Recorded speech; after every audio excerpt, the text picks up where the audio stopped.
The Illinois General Assembly maintains one of the most transparent internet sites in the country. Visitors to the site can almost always learn what is on the near horizon in terms of policy actions. They can learn what has occurred within just a few minutes of a motion being filed or a vote being taken. A basic question often posed by readers of state school news service publications relates to the status of pending bills. It is one that is easily answered on what I call the Illinois legislature's policy portal. All you need to get started is the website address and the bill number of concern. The homepage of the General Assembly's website is at this address, www.ilga.gov. And here it is. Starting from the home page, there is much you can learn, not just about specific pending bills, but also about the General Assembly itself, its members, its structure and processes, and also about the complexities of many issues confronting the legislative branch every year. In this segment, we'll stick to the basics. We'll show you how to find your bill, how to understand it in the form of bill language, and how to interpret its legislative history. First, I'm going to enlarge the text on this page to make it easier for you to read. Okay. The quickest way to bring your bill to the screen is to use the search field in the left column, the one marked by number.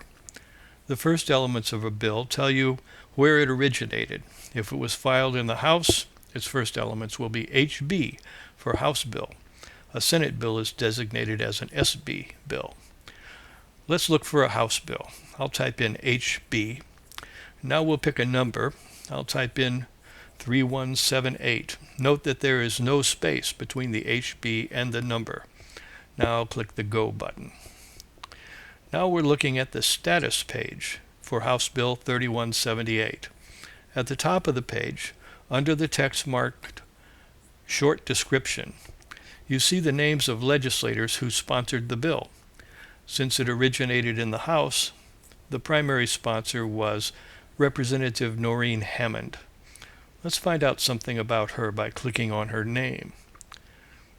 She's a Republican from Macomb, over in western Illinois, and she served in the House only since December of 2010.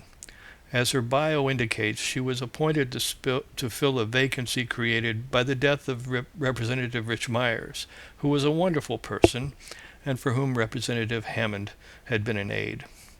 You can see that she serves on the House committees dealing with aging, with agriculture and conservation, consumer protection, human services, and higher education.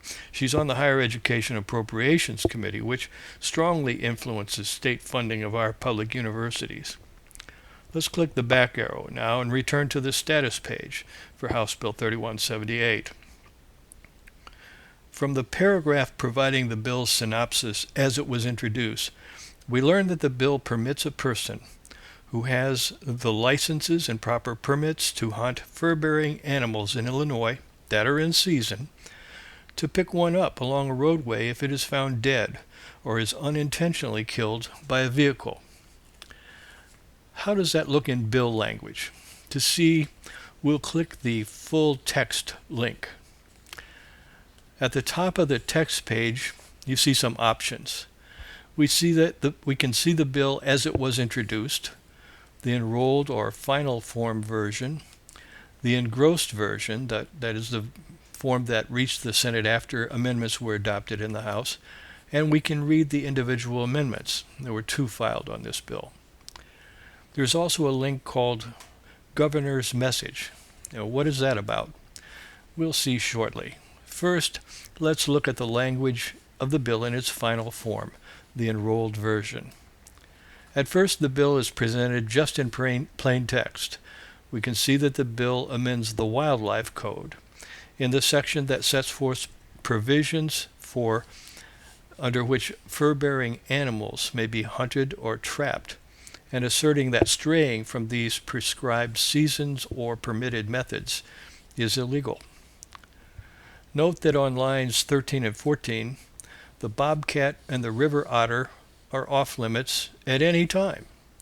You might care to know that this protection for the river otter was eliminated in another bill that passed and was signed into law in 2011, but that was House Bill 1724. You can look it up later if you wish. Meanwhile, we're looking at House Bill 3178. Let's scroll down. Starting with line 21 on page 2, we see language that is underlined. Then on line 7 of page 3, we see a word that is stricken through. These are the keys to understanding the effects a bill sponsor is trying to achieve. Understand this. When a bill amends any section of current law, the Constitution requires that the entire section be included in the bill. So the underlined language tells us what the bill would seek to add to current law, and the language stricken through tells us what words would be taken out of current law if the bill passes. So the underlined language makes it clear that if you have all the credentials you need to hunt or trap animals permitted by law to be hunted or trapped, and if they are in season, and you see one off the side of the road dead, you're permitted to stop and pick it up. This will save you a lot of time and ammunition, and I suppose you could still tell your friends that you tracked it down and subdued it in an amazing act of courage and marksmanship. What about that message from the governor? Does he deliver a message on every bill? No, he expresses himself only on bills that he has vetoed, so he must have vetoed House Bill 3178. Let's scroll back and find out why.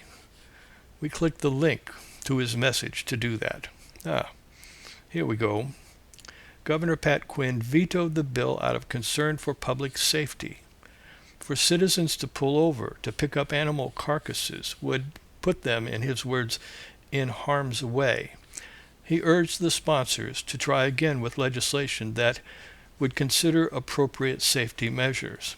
He didn't suggest anything specific, but Quinn is a bit of a social engineer. Maybe he wanted to establish a public schools curriculum mandate instructing students in safe roadkill pickup procedures.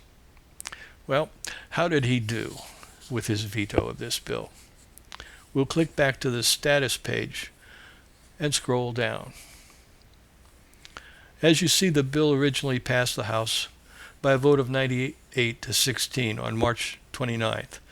And then it breezed through the Senate Agriculture Conservation Committee 8-0 on May 4th and was passed on the floor of the Senate on May 12th by a unanimous 55-0 vote. During the fall veto session, Representative Hammond needed just 71 votes in the House to override the veto. On October 26th, her bill received 87 votes. Only 28 representatives agreed with Quinn. Over in the Senate, the vote to override Quinn's veto was unanimous, 52-0, and the bill became effective as state law on the same day, November 10th. At the very bottom of the list of legislative actions, you can see that the bill was assigned a Public Act number 970628, on November 30th. Public Act numbers are assigned consecutively in the order that bills become law. House Bill 3178 was then the 628th bill to become law in 2011, the first year of the biennium of the 97th General Assembly. So there you have it. We learned today how to find a bill on the General Assembly's website, how to tell what changes a bill proposes to make in current law, and how to read a bill's legislative history. In future presentations, we will look into the structure and processes of the General Assembly and show you some of the many informational treasures you will find at the Illinois Legislature's policy portal, www.ilga.gov.